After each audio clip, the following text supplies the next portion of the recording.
고맙습니다. 근데 이게 벌써 이렇게 나오나요? 근데 이게 원래 색깔이 이런 거죠. 원래 색깔이 이런데 노랗게 바뀌는 건 어떤 적을 해서 그렇게 바뀌는 거예요? 예? 예.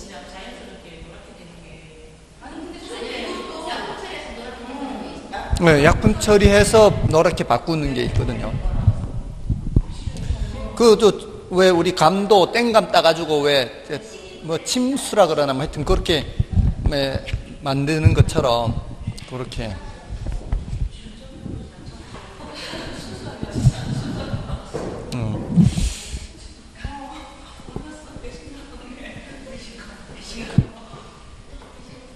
시험 칠 때까지 1차 비중을 50% 밑으로 내려가면 안 돼요. 아무리 많이 내려가도 40% 정도까지는 유지해야 돼요. 그래, 1차의 비중을 낮춰버리면 안 돼. 이 얘기 안 듣고, 했다가 낭패 본 사람이 있어요. 평소에 실력이 모의고사 보면 늘 80점 넘던 사람이에요. 근데 시험장에서 학교로 문제 푸는 게 보름 만에 푸는 거였어요. 감이 떨어진 거죠. 감이 떨어지니까 이제 당황을 한 거예요. 당황을 하니까 안 보이는 거죠. 근데 거기까지만 해도 이 사람이 떨어지는 적이 아니었어요. 옮기기도 잘못 옮긴 거예요. 그러니까 엎친 데 덮친 게 된 거죠. 그래서 한 개인가 두 개 차이로 안 됐어. 그러니까 원래 실력이 있는 사람이기 때문에 당황을 해도 점수는 나오는 사람이란 말이에요. 근데 이것 실수 저것 실수 계속 막 그렇게 당황을 하다 보니까 이제 옮기기는 것조차도 이제 잘못 옮긴 거죠. 그래서 안 됐어요. 1차가 안 되니까 2차는 아무 소용이 없는 거지. 2차 뭐 평균 70점 넘었는데 아무 소용 없는 거예요. 그리고 작년에 엊그제도 제가 이제 같이 점심 먹었는데 합격한 사람인데 평소에 엄청 열심히 한 사람이에요. 그러니까 아침 수업 듣고 집에 와서 따로 공부방 차려놓고 계속 공부만 한 거예요. 그러니까 애도 없고 남편이 있으니까 애가 또 있을 수도 있겠지만, 근데 그 남편도 워낙 공부를 열심히 하니까 이렇게 어떻게 건드리지를 못했대요. 그날 밤 10시가 되면은 그날 할 거 다 했대요. 그러니까 저기서 오전 수업 듣잖아요, 학원에서. 그리고 집에 와서 동영상 또 듣고 또 공부하고, 그러면 밤 10시가 됐네. 그거를 1년을 했대. 1년을. 그러니까 얼마나 실력이 짱짱하겠어요. 그래서 제가 부탁하느라고 이렇게 좀 찍어주세요. 이렇게 공시법, 공법 좀 찍어달라고 이렇게 교재 갖다 주고 그러느라고 봤는데, 근데 그 사람도 처음에 안 된 줄 알았어요. 이게 공법 풀다가 한 장을 시간을 이제 착각한 거야.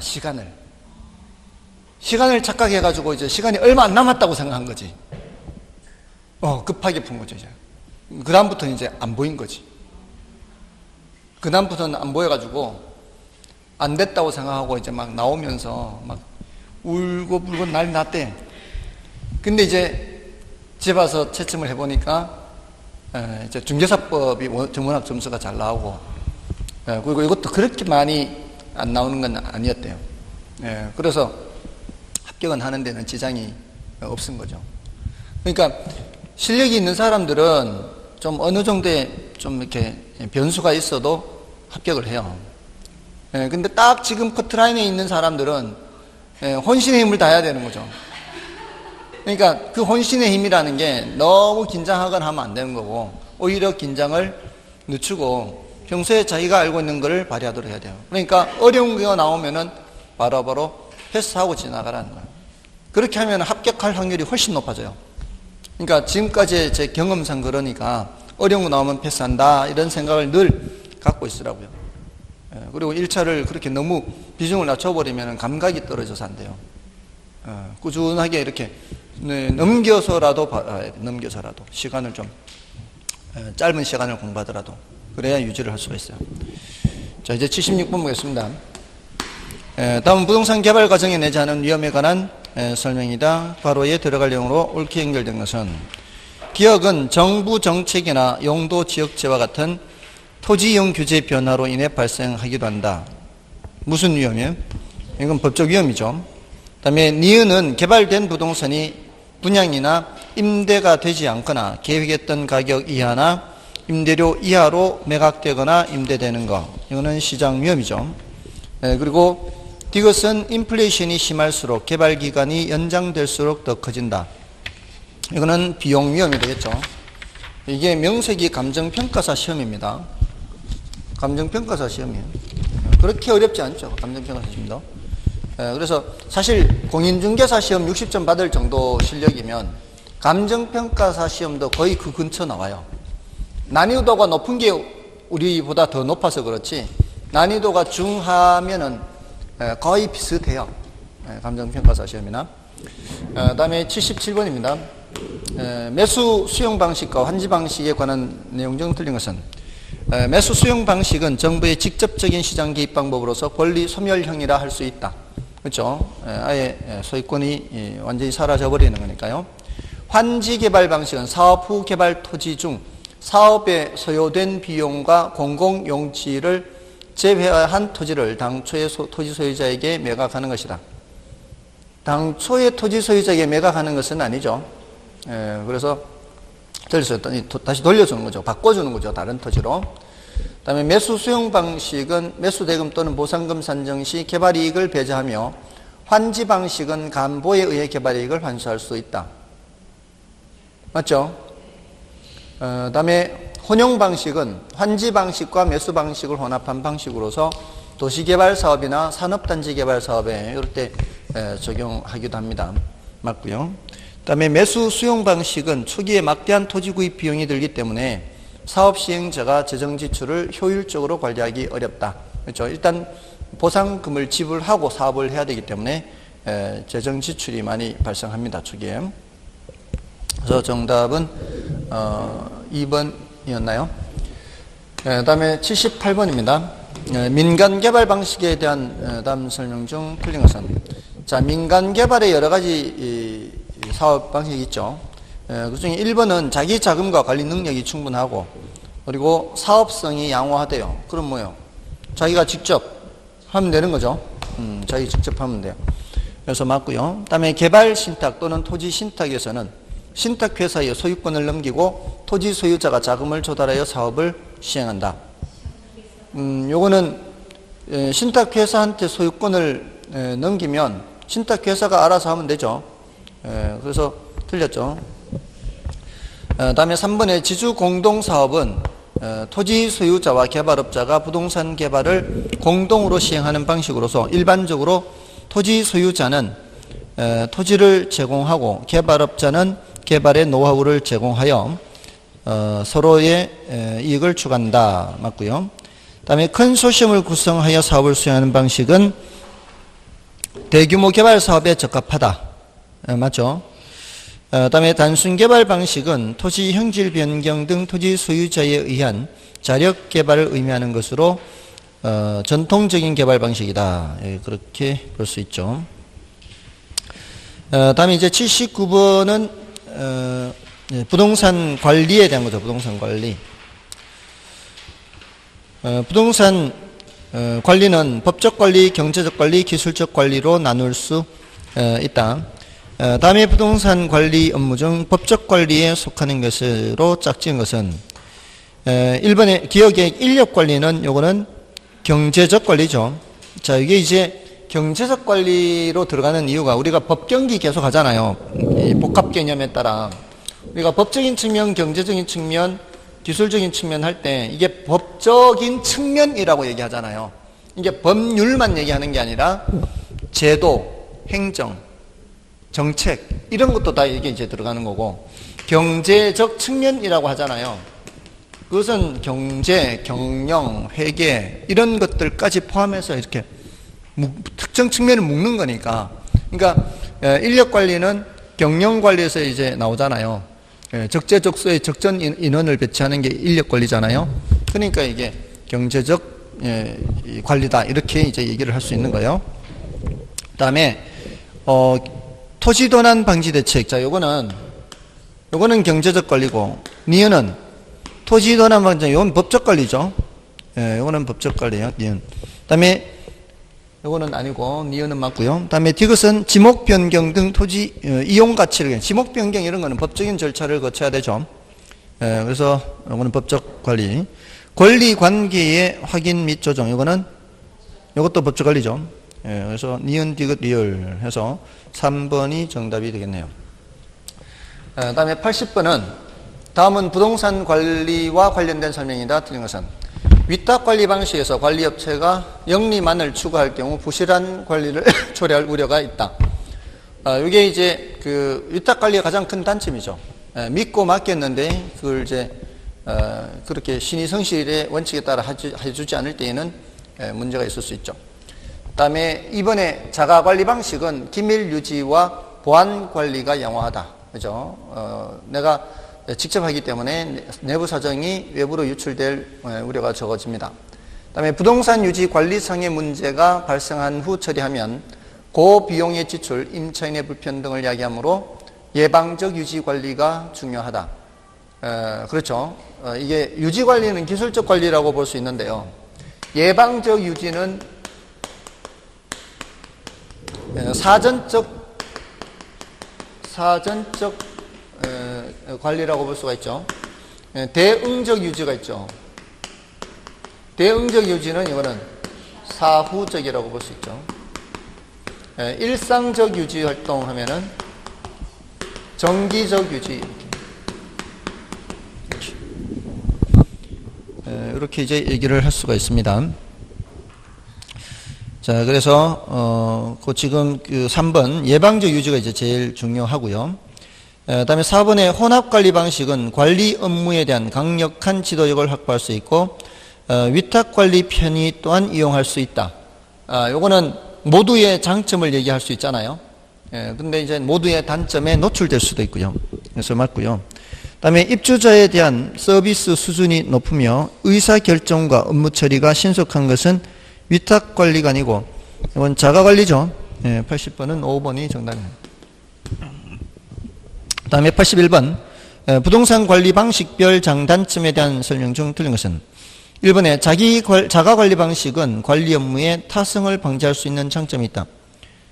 타성에 빠질 수 있죠. 그래서 1번이 틀렸습니다. 81번은 1번. 다음에 2번 위탁관리 방식의 장점은 전문업자를 이용함으로써 합리적이고 편리하며 전문화된 관리와 서비스를 받을 수 있다는 것이다. 그렇죠. 전문적 관리, 효율적 관리 이렇게 하면은 요거는 위탁관리죠. 그다음에 혼합관리 방식은 자가관리에서 위탁관리를 이용하는 과도기에 유용할 수 있는 장점이 있다. 그렇죠. 자가관리에서 위탁관리로 바로 가는 것이 아니라 혼합관리로 갔다가 가는 그런 경향이 있죠. 그다음에 혼합관리 방식은 자가관리와 위탁관리가 혼합되어 있으므로 관리에 책임 소재가 불분명한 단점이 있다. 여기 이제 가장 큰 단점이죠. 전형적인 단점이죠. 혼합관리에서. 그다음에 자가관리 방식은 관리하는 각 부분을 종합적으로 운영할 수 있을 뿐만 아니라 기밀 유지에도 유리하다. 그렇죠. 종합, 통합, 통제 이런 표현이 들어가면 자가관리의 장점이죠. 정답은 1번이었고요. 그다음에 82번은 이게 아직까지 이렇게 출제는 안 됐지만 이렇게 출제되면은 쉬운 문제라고 그랬죠. 계산 문제라고 해서 무조건 이제 패스하는 게 아니고요. 이건 이제 비율 임대차의 임대료 계산인데요. 기본 임대료가 월 120이에요. 그럼 일단 120은 밑에 깔아야 되고요. 그리고 매월 매출이 800만 원 초과 시 초과분에 대한 8%를 추가 임대료로 지불하는 것으로 계약을 맺었다. 그런데 어느 달의 매출액이 1,400만 원이었다. 자, 이러면은 어떻게 되느냐 이 말이죠. 800만 원 초과한 금액에 600이 초과됐고 거기에 8%니까 0.08이 되겠죠. 그러면 6, 8이 48, 480이 돼서 168이 되겠죠. 그래서 정답은 4번인데 이걸 누진적으로 정할 수도 있어요. 그러니까 1400 초과 시 초과액의 뭐 6% 이런 식으로 누진적으로 할 수 있어요. 그럼 어느 달에 매출이 2천이다. 어느 달에 매출이 2천이면 기본 얼마에다가 120에다가 거기 1800 초과 1400까지는 그 600에 대해서는 몇 프로? 8% 적용하고 1400 초과 2000까지는 또 600은 몇 프로? 0.66 이런 식으로 누진적으로 할 수도 있다는 거예요. 그래도 뭐 별로 어렵진 않죠. 한 단계 더 하면 되는 거니까요. 이러면 이제 36만 원, 168만 원, 36만 원 이렇게 하면은 204만 원 되나요? 이렇게. 자, 이런 식으로도 뭐 할 수도 있겠습니다. 다음에 이제 83번을 보시면 마케팅이죠. 부동산 마케팅에 대한 설명 중 옳은 것은 1번에 부동산 마케팅은 부동산 시장이 구매자 주도 시장에서 공급자 주도 시장으로 전환됨에 따라 더욱 중요하게 되었다. 수요자 중심으로 전환돼서 중요하게 된 거죠. 구매자 주도 시장으로 전환된 거죠. 바뀌어 있죠. 그래서 1번 틀렸고요. 마케팅 믹스의 가격 관리에서 시가 정책은 위치, 방위, 층, 지역 등에 따라 다른 가격으로 판매하는 정책이다. 시가가 뭐 시가는 시장 상황에 따른 가격이죠. 시장 상황에 따른 가격, 시가. 그렇잖아요. 그러니까 이 횟집에서 먹는 자연산 회 하면은 시가 이렇게 나오잖아요. 그때 상황에 따라 하겠다는 얘기 아니에요. 시가라는 게. 근데 이거는 지금 뭐예요? 그 위치나 방위, 층, 지역 등에 따라 다른 가격으로 판매한다. 이거는 시가 정책이 아니고요. 이걸 신축 가격 정책이라고 해요. 신축 가격 정책. 신축적으로 상황에 따라 달리 하겠다는 얘기 아니에요. 상황에 따라. 그 개별 물건에 따라. 이렇게 말하면 굉장히 추상적이죠. 어떻게 말하면 제일 알아듣기 쉬운가 하면은 여러분들 여기 오실 때 분양받아 왔어요? 사가지고 왔어요? 예? 사가지고 온 거예요? 혹시 분양받으신 분 안 계세요? 아, 그랬어요? 와, 그런 것도 있었어요? 운 좋네. 누구는 피 주고 샀는데.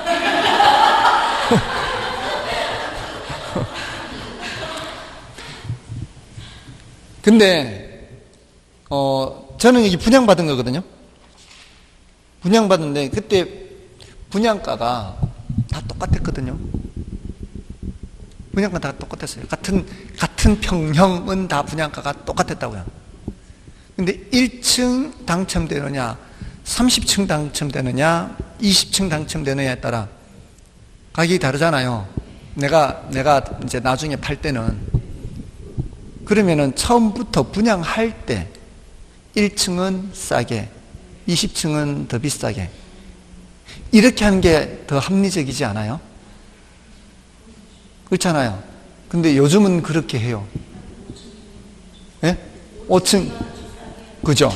근데 우리 때는 안 그랬어요. 제가 분양받을 때는 안 그랬어요. 그럴 때는 다 똑같았어요. 근데 제가 지금 19층이에요. 그러니까 그나마 그거는 좀 운이 있어요. 제일 로얄층이라고 하죠. 그러니까 그 층에 따라 가격을 달리 하는 게 뭐라고요? 신축 가격 정책이에요. 지금 이걸 신축, 이러면 잘 이해가 되죠? 이러면 이해가 되죠. 그러면은 신축 가격 정책에 대응하는 거는 뭐라고 하는가 하면은 단일 가격 정책이에요. 같은 평형이면 다 똑같이 층호 구별 없이. 그걸 무슨 정책? 지금까지는 거의 대부분 단일 가격 정책이 많았었단 말이에요. 근데 신축 가격 정책이 들어선 지 몇 년 안 됐다는 얘기죠. 제가 분양받은 게 한 7년 전이거든요. 입주한 게 5년 지났으니까. 입주한 게 5년 지났어, 이제. 그러니까 한 2, 3년 전에 분양하잖아요. 2, 3년 전에 분양하니까 한 7, 8년 됐을 거예요. 아마 분양했을 때 시점으로부터는. 그 이후로 언제부턴가 하겠죠. 그래서 이제는 신축 가격 정책. 옛날에는 단일 가격 정책. 그럼 시가 정책은 뭔가 하면은 경쟁업자들이 하는 대로 따라가면 돼. 그죠? 경쟁업자들이 하는 대로 따라가면 돼. 그 시장에서 형성되는 거 보는 거죠, 이렇게. 그거 보고 따라가면 그게 시가 정책이에요. 됐나요? 자, 그럼 됐고. 그 다음에 3번에 시장 차별화란 하고 있죠. 이건 시장 세분화, 표적시장 선정, 차별화, 세표차죠. 세표차. 세분화는 수요자층을 대상으로 나누는 거고요. 차별화는 상품을 차별화해야 되거든요. 근데 여기 지금 뭐라고 돼 있어요? 소비자를 유사한 특성의 소집단으로 구분, 이렇게 돼 있잖아요. 요거는 세분화죠. 세분화. 그래서 틀렸고요. 그 다음에 부동산 마케팅을 수행하기 위한 주요 수단으로 제품 차별화, 유통가격, 차별화가 이게 들어오면 안 되죠. 홍보 촉진 들어가죠. 이게 원래 감정평가사 시험에도 이런 식으로 홍보 촉진 자리에 차별화를 넣어서 틀린 지문을 만들었죠. 그 다음에 관계 마케팅 전략은 공급자와 소비자 간의 장기적, 지속적 상호작용을 중시한다. 요거는 관계 마케팅 맞죠? 상호작용을 중시하는 거.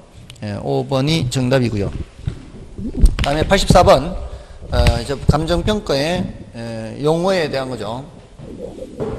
자, 이것은 이제 틀린 것을 찾죠. 1필의 토지 일부분이 도시계획시설에 저촉되어 수용될 경우 저촉 부분에 대해 보상평가를 하는 것은 무슨 평가? 이거는 구분평가죠. 아니, 부분평가죠. 부분이죠. 부분평가고요. 그래서 1번 바로 틀렸네요. 그 다음에 2번에 현황평가란 부동산의 상태, 구조, 제한물권 등이 현 상태대로 유지, 이용될 것이라는 전제 하에 행하는 평가를 말한다. 맞나요? 맞죠? 이 상태대로 하는 거. 그리고 그런 현황평가의 대표적인 게 3번의 건부지평가죠. 건부지평가는 현황평가이며 표준지 공시지가 평가 시 나지 상정평가는 조건부평가죠. 그 다음에 법정평가란 법규에서 정한 대로 행하는 평가로서 공공용지 수용시 평가, 과세평가 이런 것들은 법에 정한 대로 해야 되죠. 법정평가, 법에 정한 대로 하는 평가예요. 그 다음에 소급평가란 과거 어느 시점을 기준 시점으로 하여 부동산 가격을 평가하는 것을 말한다. 맞죠? 기한부 평가는 미래 일정 시점을 기준하고요. 다음에 85번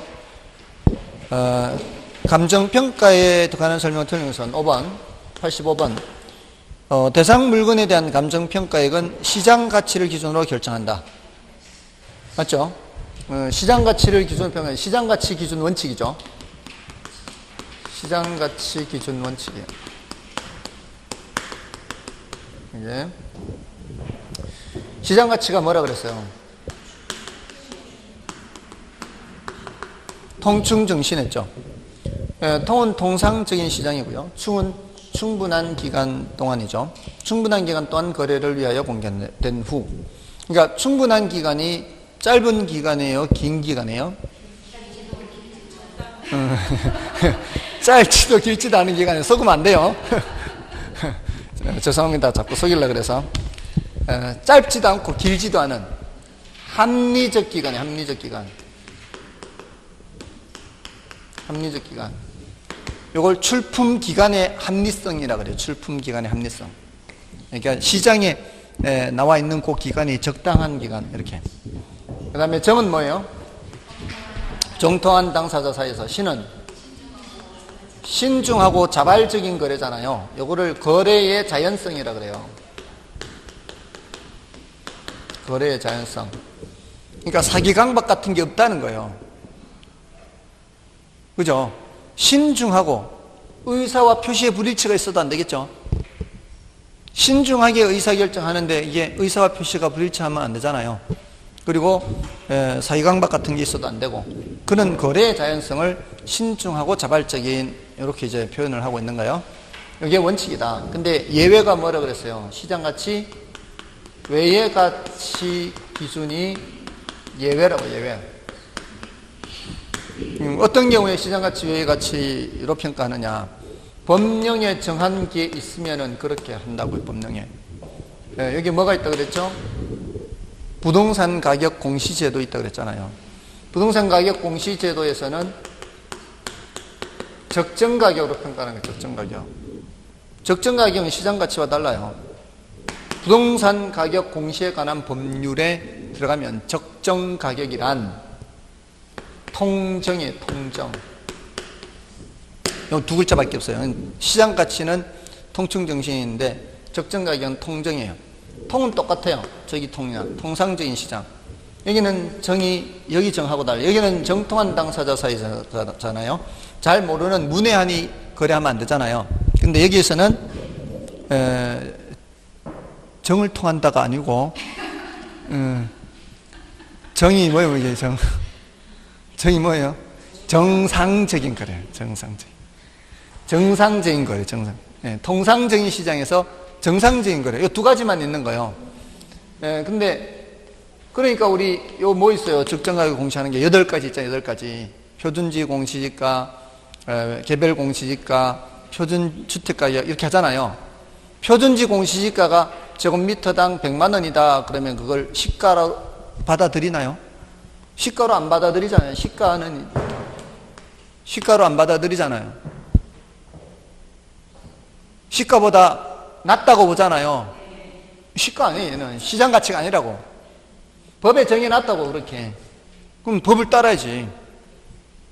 그 다음에 의뢰인이 의뢰하는 경우. 자, 이렇게 했어요. 자, 이거 늘 설명할 때 이렇게. 앞토지 소유자한테 만큼 사가지고 편입하려고 해. 이거 시장 가치로 평가해요? 시장 가치 외의 가치죠. 이 두 사람 사이에서만 합리성 인정되는 거. 이때 뭐라 그랬어요? 한정 가격 했잖아요. 이건 시장 가치 외의 가치거든. 그리고 이거 가치가 얼마나 되느냐 하는 것은 뒤토지 가치 증가에 얼마나 기여를 하느냐. 그러면서 기여의 원칙 설명드렸고, 병합 분할 가능성을 함께 했고, 병합 분할 가능성과 함께 기여의 원칙 했고, 한정 가격 했고, 부분 평가했고, 조건부 평가했어요. 그럴 때 이렇게 감정평가 의뢰를 할 경우, 시장 가치 외의 가치, 기타 이 시장 가치 외의 가치로 평가해야 될 일이 있을 때 뭐 이렇게 항목이 있단 말이에요. 설명 들은 것 같아요. 근데 이제 중요한 건 이게 더 중요하잖아요. 근데 감정평가사 시험에서 이걸 물었어요. 언제 시장 가치 외의 가치로 평가하느냐. 감정평가사 시험에서 조금 더 들은 거죠. 아무튼 설명은 다 드렸는데 이게 중요한 거는 이게 더 중요하고, 통충정신. 이제 이렇게 예외적으로 시장가치 외의 가치로 평가할 때가 있다. 됐죠? 다음에 2번은 가치 발생 요인인 효용, 유효, 수요, 상대적 희소성이 상관결합하여 가치가 발생한다. 맞죠? 어느 하나만 있어서 발생하는 게 아니고 다 있어야죠. 보통은 요 세 가지를 예를 들고요. 어떤 학자는 요 세 가지 말고도 이전성을 추가로 드는 사람도 있다 그랬죠. 그리고 형 이름은 일지계고 동생 이름은 효상요 그랬잖아요. 예, 형성 요인, 가치 형성 요인은 일반 요인, 지역 요인, 개별 요인 이렇게 되죠. 예, 형이 동생한테 영향을 미친다 이렇게. 그다음에 부동산 가격은 수요가 감소하더라도 즉각적으로 하락하지 않는 하방 경직성의 특성이 있다. 그렇죠. 예, 잘 안 떨어지는 편이죠. 다음에 적정한 실거래가란 부동산 거래 신고에 관한 법률에 따라 신고된 실제 거래 가격으로서 거래 시점이 도시지역은 3년 이내, 그 밖의 지역은 5년 이내인 거래 가격 중에서 감정평가업자가 인근 지역의 집가 수준 등을 고려하여 감정평가의 기준으로 적용하기에 적정하다고 판단하는 거래 가격을 말한다. 이건 맞는 말인데요. 우리 물건별 평가할 때 토지는 무슨 방법으로 하는 게 원칙이에요? 물건별 평가할 때 토지는 공시지가 기준이잖아요. 공시지가 기준법으로 하는 게 원칙이에요. 원칙적인 방법을 위주로 보잖아요. 근데 적정한 실거래가가 있으면 실거래가가 있으면은 거래 사례 비교법을 적용해야 되거든요. 적정한 실거래가가 있으면. 근데 이 적정한 실거래가가 도시 지역은 3년 내, 그 밖의 지역은 5년 내 사례예요. 5년 내 사례. 그 사례로서 부동산 거래 신고에 관한 법률에 따라 신고된 거래 사례, 됐나요? 자, 그러고요. 참고로 알고 계시면 되겠죠. 예, 이제 지금까지 뭐 어떤 용어들을 이렇게 질문해 왔다면 시장 가치가 뭐냐, 뭐 인근 지역이 뭐냐, 유사 지역이 뭐냐 이런 용어들을 많이 질문을 했거든요. 근데 그런 것들 한 번쯤 이게 질문을 했으니까 이제 이런 것도 살짝 나올 수 있지 않을까 그런 이제 생각을 하는 거예요. 그다음에 5번에 부동산 감정평가에서 부동산의 기준 시점은 감정평가 의뢰일을 원칙으로 한다. 이거는 가격조사 완료일이죠. 그래서 5번은 틀렸고요. 그다음에 86번 부동산의 가치와 가격에 관한 설명이다. 틀린 것은 이건 뭐 그렇게 어렵지 않지 않습니까? 이 정도는 정리를 좀 해야 되겠죠. 부동산의 가치는 화폐를 매결하여 가격으로 표시된다. 맞죠? 그다음에 부동산의 내구성 또는 영속성으로 인해 부동산의 가치는 장래 기대되는 편익의 현재 가치라고 정의하기도 한다. 맞죠? 장래 기대되는 편익의 현재 가치. 내구재이기 때문에 이렇게 한다 그랬잖아요. 한 번 써서 없어져 버리는 물건은 이렇게 정의를 하지 않죠. 그 다음에 3번 가치는 효용에 중점을 두며 장래 기대되는 편익은 금전적인 것뿐만 아니라 비금전적인 것도 포함됩니다. 다 포함돼요. 우리 꼭 수익이 있는 부동산만 있는 게 아니잖아요. 그러니까 다른 금전적이지 않은 것도 따지는 겁니다. 그다음에 가치와 가격은 단기적으로 괴리될 수 있으나 장기적으로 일치한다. 이거 맞죠? 단기적으로 가치는 가격 플러스 마이너스 오차 하잖아요. 근데 장기적으로는 일치하게 되고요. 그다음에 부동산 가치는 일정 시점에서 하나만 존재하나 부동산 가격은 일정 시점에서 여러 가지가 존재한다. 여기에 바뀌어 있죠? 가치와 가격이 지금 바뀌어 있어요. 5번이 정답이에요. 그 다음에 87번은 부동산 평가의 원리라 할 수 있는 가격제 원칙에 관한 설명 중 틀린 것은 여기는 세 가지 가격 원칙, 세 가지는 반드시 알아둬야 되고 그게 뭐예요? 균형의 원칙, 적합의 원칙, 변동의 원칙이죠. 그리고 추가적으로 기여의 원칙, 대체 원칙. 요 5가지에서 7, 80% 출제됐다 그랬죠. 그 외에 이제 세증 체감 원칙, 수익 배분의 원칙, 경쟁의 원칙, 뭐 이런 것들을 이제 좀 더 추가하면 되는데요. 자, 일단 1번에 감정평가 시 기준 시점 및 시점 수정의 이론적 근거가 되는 것은 뭐예요? 이게 변동의 원칙이죠. 이건 뭐 쉬운 거고요. 그 다음에 건부지와 건물의 부적합이에요. 이거는 부동산의 내부 요인이에요, 외부 요인이에요? 부동산의 내부예요. 건부지와 건물 간의 관계는? 건부지와 건물 간의 관계는 이거는 부동산의 내부예요. 부동산의 외부를 따질 때는 이 외부를 따지는 거예요. 부동산의 외부는 이 외부고 여기에서는 이 땅과 건물 간의 관계는 내부 요인이에요. 그래서 기능적 감가의 판단에 대한 근거가 되는 원칙 여기까지는 맞는 거예요. 근데 맨 끝이 틀렸죠. 맨 끝이 적합의 원칙이 아니라 균형의 원칙입니다. 맨 끝이 틀렸어요. 2번 틀렸어요. 그 다음에 3번에 대체 원칙에서 대체 관계가 성립되기 위해서는 부동산 가격, 부동산 상호간 또는 부동산과 일반 재화 상호간의 용도, 효용, 가격 등이 동일성 또는 유사성이 있어야 한다. 그렇죠? 대체하려면 비슷해야 대체가 되는 거 아닌가요? 근데 거기 동일성 또는 유사성 이렇게 돼 있잖아요. 동일성 또는 유사성을 이제는 순 우리말로 바꿔서 같거나 비슷한 이렇게 말로 바꾸죠. 동일은 같은 거고 유사한 것은 비슷한이잖아요. 그래서 우리 거래사례 비교법을 얘기할 때 정의할 때 어떻게 해요? 거래사례 비교법이란 사례 가격을 구한 후에 사시지게 하잖아요. 사시지게 이렇게 하는데 이 사례가 어떤 사례예요? 이 사례가 대상 물건과 가치 형성 요인이 같거나 비슷한 동일 또는 유사성. 그러니까 가치 형성 요인이 대상 물건과 같거나 비슷한 물건의 거래 사례와 비교하여 대상 물건의 현황에 맞게 사정 보정, 시점 수정, 지역 요인 비교, 개별 요인 비교를 뭐라 그래요? 가치 형성 요인 비교 등의 과정을 거쳐 대상 물건의 가격을 산정한다 이렇게 하잖아요. 요즘은 그렇게 순우리말이라든가 한자어를 좀 쉬운 말로 바꾸려는 노력이 많아요. 법률 용어도 그렇고. 그래서 벌써 몇 년 전에 그런 얘기가 나왔었거든요. 이 민법 용어도 너무 어렵다. 그래서 이거 좀 바꿔야 된다. 그래서 좀 바꿀 필요가 있잖아요. 통정허위 표시하면은 처음 민법 공부하러 온 사람은 이 사람들이 뭔 정을 통했지? 막 이렇게 그렇게 생각하잖아요. 일단 받아들이게 정을 통해서. 근데 그게 통정허위 표시가 그렇게 어렵게 할 필요 없잖아요. 짜고 하면 되죠. 짜고. 둘이 짜고. 얼마나 쉬워. 그렇게. 아무튼 그렇습니다.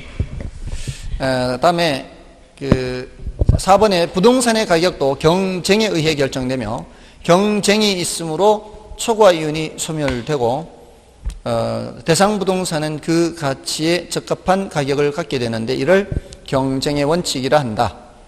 이거는 맞죠? 경쟁의 원칙은 초과 이윤을 빼고는 설명하기가 어려워요.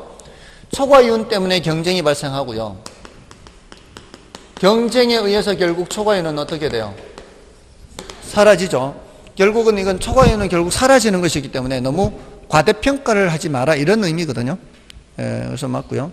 그다음에 부동산의 유용성이 최고로 발휘되기 위해서 지역의 환경에 조화롭게 균형을 유지한다는 것은 적합의 원칙이다. 그렇죠?